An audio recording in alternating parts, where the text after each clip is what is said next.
తెలంగాణలో అతిపెద్ద ఆదివాసీ గిరిజన మేడారం మహాజాతరకు ఏటా కోటికి పైగా భక్తులు వస్తారు. వన దేవతలను దర్శించుకుని మొక్కులు చెల్లించుకుంటారు.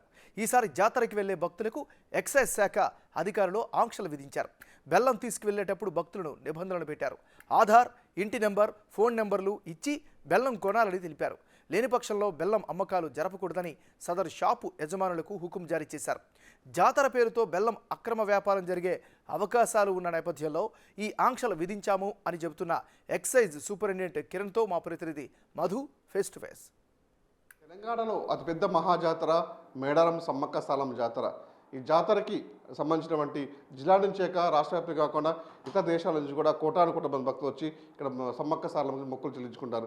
ముఖ్యంగా ఈ మొక్కులు చెల్లించే క్రమంలో బెల్లం, అదే బంగారం అంటుంది, బెల్లం మొత్తం అక్కడికి మొక్కులు చెల్లించే క్రమంలో మహబూబాద్ జిల్లా ఎక్సైజ్ శాఖ వారు మొత్తం కొన్ని ఆంక్షలు మొత్తం విధించారు. ఎందుకంటే ఈ బెల్లం అంటే గుడంబ మొక్కులు కాకుండా గుడంబ కూడా వీటిని వినియోగిస్తున్న క్రమంలో ఎక్సైజ్ శాఖ సూపరింటెండెంట్ వారు ప్రత్యేక నిఘా పెట్టారు. ప్రస్తుతానికి మనతో పాటు జిల్లా ఎక్సైజ్ సూపరింటెండెంట్ కిరణ్ గారు ఉన్నారు. వాళ్ళు అడిగి తెలుసుకుందాం. సార్ నమస్కారం sir.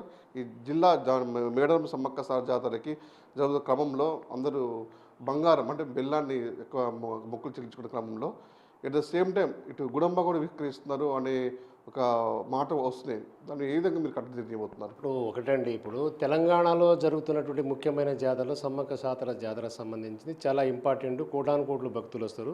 One of the south ఇండియాలో గిరిజన జాతరలో పెద్ద జాతరగా పేరు పడుతుంది. అయితే విషయం ఏంటంటే ఇక్కడ ఆ జాతర అనేది మహబూబాబాద్ జిల్లాకు సంబంధించింది కాదు. దట్ ఈజ్ బిలాంగ్స్ టు మన ములుగు జిల్లాకు సంబంధించినది.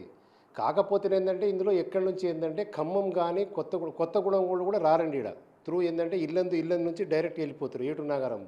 ఆ విధంగా నెక్స్ట్ మిగిలింది నల్గొండ డిస్టిక్ కూడా రావాలి. నల్గొండ డిస్టిక్ నుంచి వచ్చేటటువంటి ఎవరైతే భక్తులు ఉంటారో వాళ్ళు మాత్రం తొర్రూరు నుంచి అటు పక్క కూడా వెళ్ళిపోవచ్చు. సూర్యాపేట నుంచి ఇంకో దారి కూడా ఉంటుంది.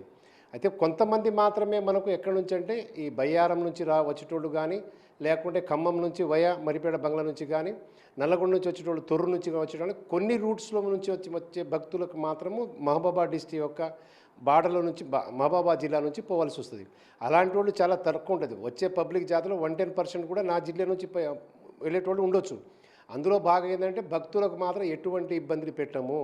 వాళ్ళకు మొక్కులు తీర్చుకునేది తెల్ల బంగారం సంబంధించి వాళ్ళకి ఎటువంటి ఇబ్బందులు ఉండవు. వాళ్ళకి ఎలాంటి ఇబ్బందికరంగాటువంటి కార్యక్రమాలు అయితే మేము చేయట్లేదు. కాకపోతే ఇక్కడ వచ్చిన విషయం ఏంటంటే మహబూబాబాద్ జిల్లా అనేది ఎస్టీ ట్రైబల్ ఏరియా దగ్గర గుడంబా ఉన్న ఏరియా కాబట్టి ఈ తెచ్చినటువంటి బెల్లం అయితే ఆ బెల్లం గుడంబాకు పోకుండా ఉండాలని చెప్పేసి మా యొక్క ముఖ్యమైన ఉద్దేశం అన్నట్టు.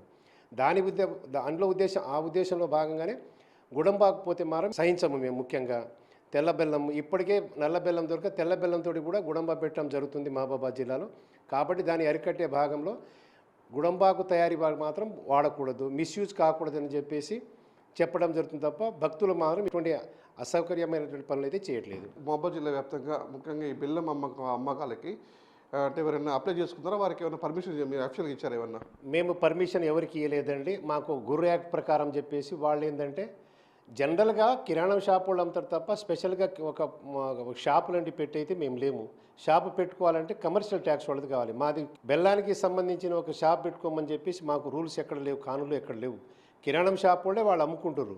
కాకపోతే వాళ్ళు కూడా గుడంబా వాళ్ళకి అమ్మకుండా మాత్రం మేము దాని మీద గట్టి నిఘా పెట్టినాం. కన్సల్ట్ DTF డిస్ట్రిక్ట్ టాస్క్ ఫోర్స్లు పెట్టినాం. ఎవరెవరైతే అమ్ముతున్నారో వాళ్ళు అమ్మేటోళ్ళు కరెక్ట్ గుడంబాకపోతుందా లేకుంటే నిజంగా దేవత అంటే అక్కడ మనం తెల్ల బంగారం ముక్కుల కోసం పోతుందని అబ్జర్వేషన్ కూడా చేస్తున్నాడు. మహబూబాబాద్ కానీ గూడూరులో కానీ చేస్తున్నాం. దరఖాస్తు పెట్టుకుని వాళ్ళకి ఎటువంటి లైసెన్స్ మాత్రం ఇవ్వలేదు. అంటే గతంలో కూడా చూసుకున్నట్టయితే 150 టన్నుల నుంచి 200 టన్నుల వరకు కూడా ఈ బెల్లం అమ్మకాలు జోరుగా సాగుతుందని తెలిసింది. గతంలో అదే అనమతిగా చేసిన సందర్భాలు కూడా ఇప్పుడు మీ ఎక్సైజ్ శాఖ పరిధిలో ఎలాంటి నిఘా పెట్టబోతున్నారు బెల్లం మీద? బెల్లం నిఘా కాదండి, ప్రతి ఒక్క షాప్ మీద మాత్రం నిఘా పెడుతున్నాం. ఎవరెవరు బెల్లం అమ్మటం అనేది ఇప్పుడు భక్తులు వచ్చి తీసుకొని పోవటం వేరండి. ఇప్పుడు గుడంబాకు పోతుందా బెల్లం లేకుంటే భక్తులు తీసుకొని పోతున్నారు అబ్జర్వేషన్ చేస్తాం. ఇప్పుడు భక్తులు తీసుకొని 2 కేజీలు 3 కేజీలు 5 కేజీలు ఉంటుంది. ఒకవేళ సడన్గా 50 కేజీలు 100 కేజీలు తీసుకుంటే అక్కడే పోయి తీసుకోండి. ఇక్కడ నుంచి అంత దూరం మోసుకొని పోవాల్సిన అవసరం నియర్లీ 100 కిలోమీటర్లు మోసుకొని పోవాల్సిన అవసరం. ఎందుకు అక్కడ కూడా ఉన్నాయి కదా షాపులు. అక్కడ మన జాతర ప్రదేశంలో కూడా అక్కడే కొనుక్కోండి. ఇక్కడ నుంచి ఎందుకు పోతారు? పోయేటప్పుడు ఏదో జస్ట్ జస్ట్ క్యారియబుల్ అంటే 1, 2, 3 కేజీలు కన్వీనియంట్ ఆడ ఎక్కువ రేటు ఉంటుందని కొంచెం తీసుకొని పోవచ్చు. అలాంటి దాని మీద గట్టి నిఘా ఉందండి. అలాంటి చర్యలు తీసుకున్న దానికి సంబంధించి అడ్డగోలుగా పోతే మాకు కావాల్సింది గుడంబాకు బెల్లం పోకూడదు అంతే. అది మిస్యూజ్ కాకుండా ఒకటే ఉద్దేశం కాబట్టి మేము కూడా వాళ్ళకు ఎక్కువ తక్కువ పర్మిషన్ అయితే మేము లేదు వాళ్ళకి మేము. మహబూబాద్ జిల్లాలో ప్రస్తుతానికి ఎన్ని షాపులు అయితే ఉన్నాయో వారికి ఎలాంటి ఇన్స్ట్రక్షన్ ఎలా ఇచ్చా అంటే బిల్లం కొనుక్కునే కొన్ని సందర్భాల్లో ఆ వ్యక్తికి ఆధార్ కార్డ్స్ వీళ్ళు ఇవ్వాలి, మనిషికి 2 కిలోలు 10 కిలోలు అనే ఇన్స్ట్రక్షన్ ఇచ్చారు షాప్ల వరకు ఏమన్నా? 2 కిలోలు 10 కిలోలు కాదండి. మేమేందంటే గుడంబా సంబంధించింది కాదు ఇక్కడ. ఎందుకంటే ముఖ్యంగా బెల్లం కిరాణం షాప్లో బెల్లం అమ్మేటోళ్ళు ఎవరైతే ఉంటారో మా దగ్గర ఒక 10-20 షాపులు ఉన్నాయి కిరాణం షాపులకు సంబంధించి. దాంతోపాటు బెల్లం కూడా అమ్ముతారు. బెల్లం అమ్మేటోళ్ళు మీరు బెల్లం అమ్మినట్టయితే ఎవరికి అమ్ముతారు ఏంది గుడంబా పోకుండా చూడండి. అలా ఎవరు అమ్మితే వాళ్ళ ఆధార్ కార్డు తీసుకోమని చెప్పేసి అన్నాం. మిస్యూజ్ అవుతుంది అని చెప్పి వాళ్ళ భయానికి చెప్పడమే జరుగుతుంది తప్ప భక్తులకు మారి ఎటువంటి అసౌకర్యకరమైన పనులు చేస్తలేదు. మొత్తానికైతే జిల్లా వ్యాప్తంగా ఉన్న భక్తులకి అంటే అసౌకర్యం కలగకుండా మాత్రమే కొన్ని కిరాణా షాపులో మాత్రం కొన్ని బిల్లం అమ్ముకోవడానికి అంటే పర్మిషన్తో కూడిన ఆధార్ కార్డు ఇతర చూపెడితే మొత్తం వాళ్ళకి బిల్లం అమ్మకాలు చూపిస్తే మొత్తానికైతే భక్తులకి కోరిక మేరకు చెప్తుందా కానీ వాటి మిస్యూజ్ చేస్తే మాత్రం చట్టపరమైన చర్యలు తీసుకుంటామని ఎక్సైజ్ సూపరింటెండెంట్ కిరణ్ గారు మాత్రం చెప్తున్నారు. ఇది ఇక్కడ పరిస్థితి. వీళ్ళు జస్ట్ వీరందరూ మధు బిగ్ టీవీ మహబూబాబాద్.